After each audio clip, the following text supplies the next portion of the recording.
ซื่อสัตย์จนวันสุดท้ายแต่เจ้าสิเปลี่ยนไปใสน้ำตาย้อยในใจอาย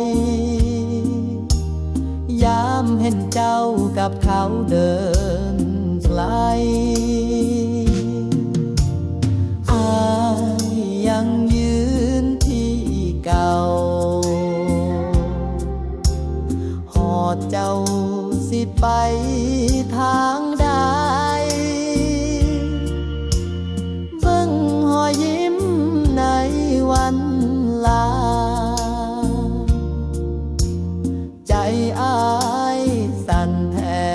บบ่ไหวหากย้อนเวลากลับได้อีกครั้งอายสิตัดใจตั้งแต่ยังบ่ฮักเจ็บปวดบ่แม่นเพราะเจ้าทิ้งแต่อายฮักจนยอมทุกอย่างแม้สุดท้ายคือการจากลาอายยังจำหอยยิ้มในวันนั้นได้ทุกครั้ง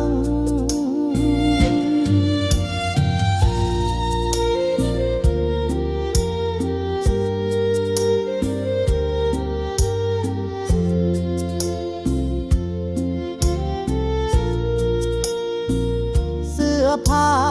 เก่าเบิ่งแล้วก็เศร้าเพราะเจ้าซื้อให้ในวันวาเลนไทน์เพลงที่เคยเปิดเบิ่งเงากลายเป็นเพลงที่อายฟังแล้ว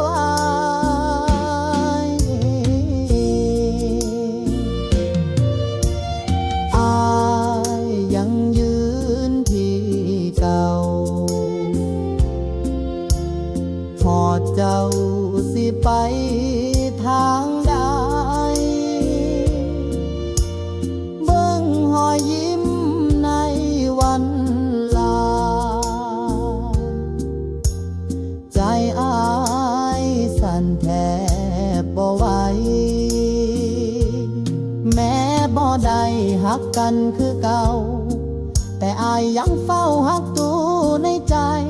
บ่เคยโกรธบ่เคยฝันร้ายแค่เก็บ